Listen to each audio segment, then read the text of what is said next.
Alright, you've read the title, so you know what the video is about. Let's get into it. The current state of ranked would lead most to believe that this map is defender-sided. In all honesty, that's just because nobody attacks this map correctly. But hopefully this video will fix that one viewer at a time.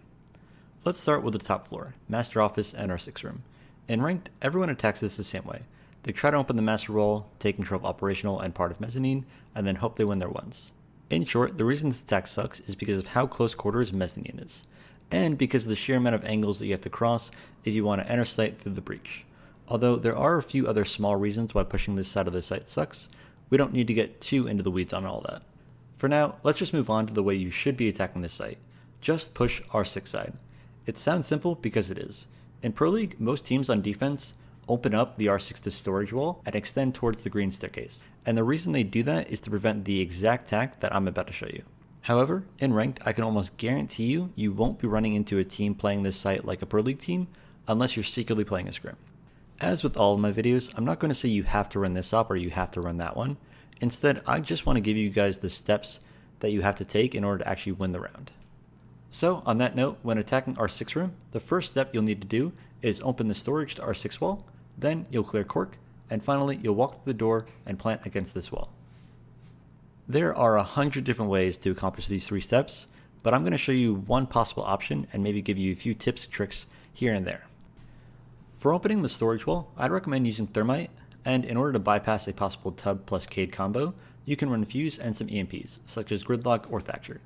But you can also run a Twitch, which is a bit riskier, or a Buck and go below, which requires more map control, or even a Mav, although that's probably the worst option so far. For step 2, you'll need to clear the player in cork. Once the wall is opened, and if you position the player on the display window, you'll see that this player has a very small area to move around in safely. In order to force this player out into the open, you can use nades, Capital Firebolts, Ash, Buck, or Zofia from below, or even a Flores may work. I'd recommend just using Osa with nades. You can set up her shield in storage, and then just lob both nades into this corner. The player will have to swing either the display window, the Osa shield, or give up and die to the nades. Now that everything that needs to be cleared is, all you have to do is get into this corner in sight.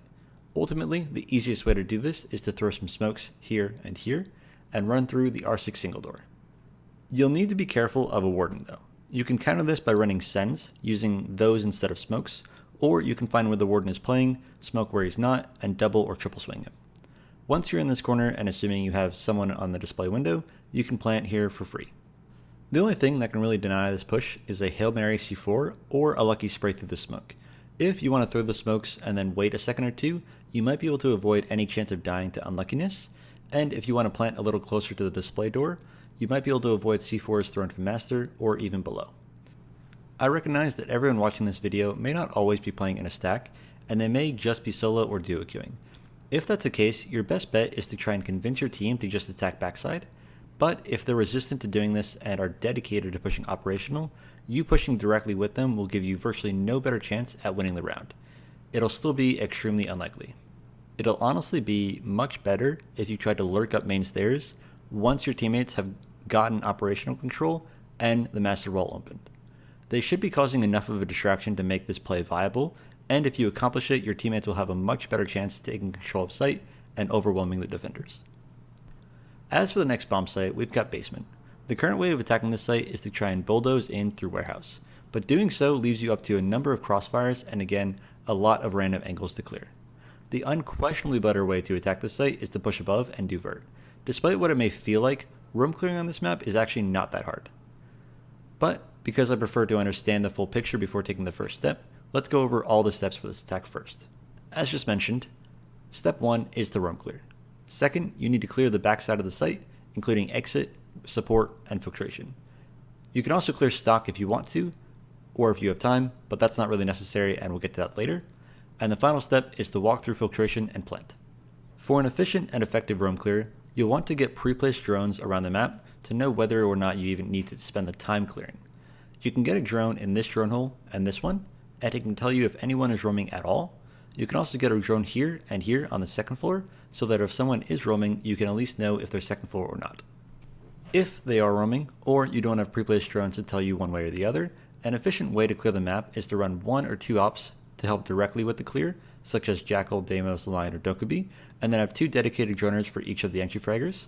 plus one lurker joining himself in through Armory/weapons. You can technically get away with it if you just clear this side of the first floor, but you'll need to get good drones to make sure you don't get flanked. Unfortunately, this isn't a video where I want to go into excruciating detail on how to roam clear effectively, or how to half clear effectively, so for now let's just assume that nobody is roaming or you properly cleared the roam without anyone dying. So now that the map is cleared and flanks are being held, you can focus on clearing this portion of the map. Vert helps a lot with this, so running sledge, buck, ram, or a lot of breaking charges all work. Opening the hatches can also help, but not as much as you'd think, because most of the angles you get from opening the hatches can actually be gotten by just doing vert in the same area. It's also important to take filtration control and open the filtration wall. If there's wall denial here, you can either shoot or nade it off from above through vert, or you can also of course run EMPs or MAV. I'd recommend not making any hole in this wall vaultable. You just need it open enough to make sure the enemy can't throw a C4 through this door and kill the soon-to-be planter here. Now for a quick note about stockroom.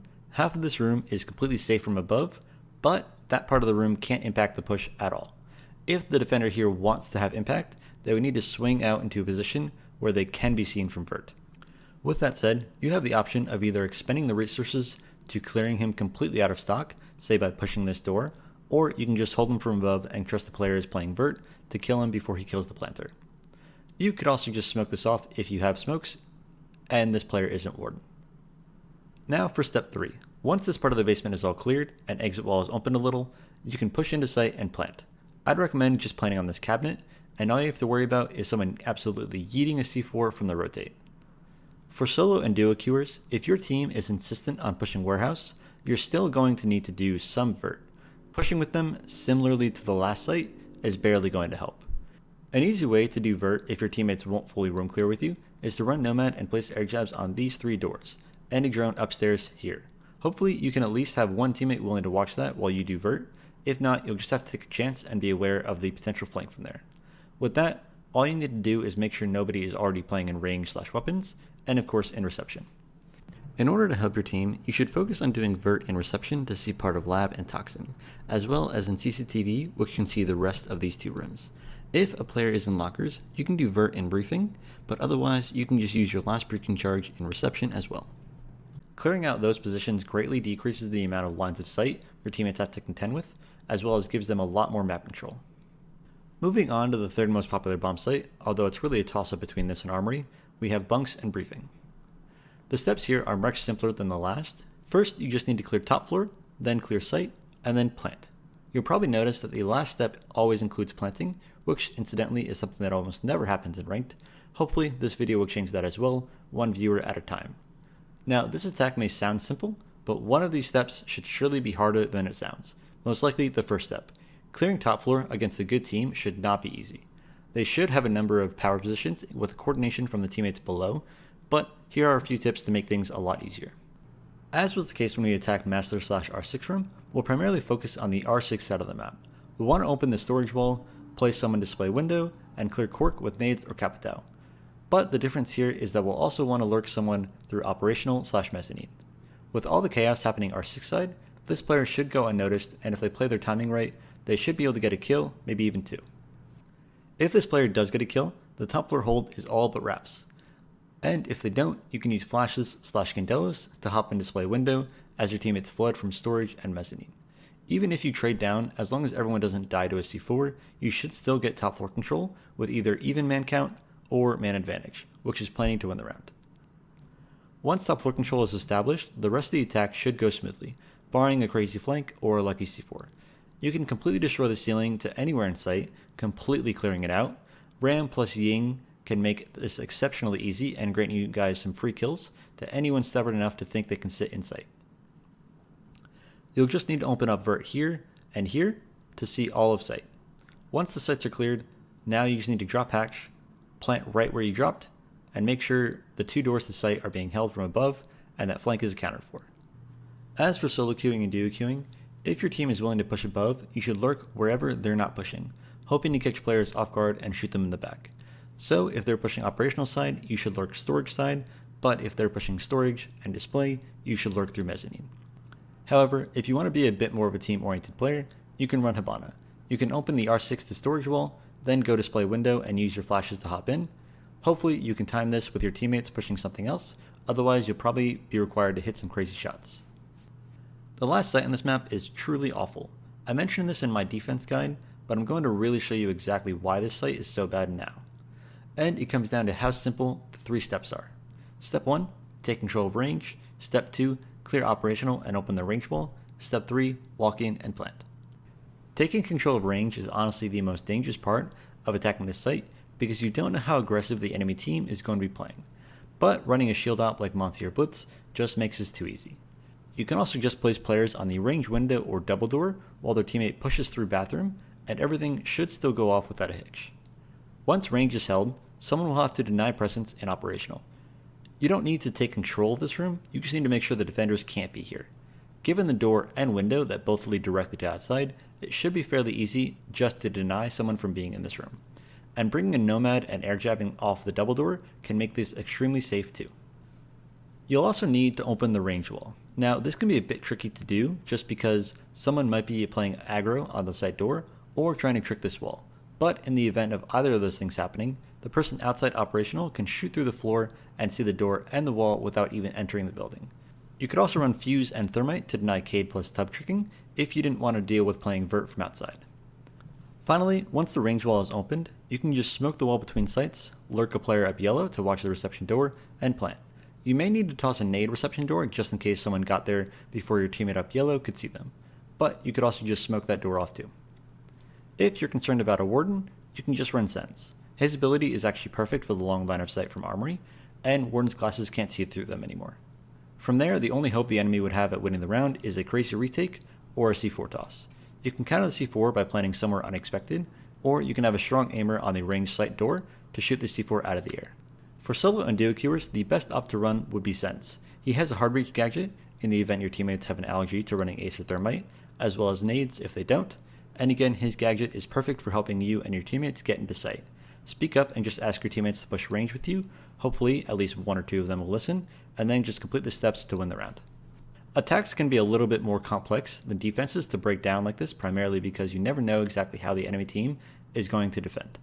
Will they have a 4-man roam with Vigil, Oryx, Cav, and Castle? Will they open up every wall on site and swing you the first chance they get? Or will they anchor with Tachanka, Smoke, Echo, Goyo, and Maestro? Ultimately, it's hard to account for every single one of these scenarios at the same time, and tell you that a single attack is the best one no matter what. I can tell you that the steps themselves are what matter, and regardless of how the defense is set up, the steps don't change. They may become more complicated, but if you focus on completing each step one after the other and work together to get them all done, you should at the minimum get a plant down. I've laid out complete sample attacks with suggested op lineups as well as pictures for player positionings and utility usage for each step of the round in an article that I will link in the description. I hope it helps, and I hope you guys have a lot of fun in your Lair games to come.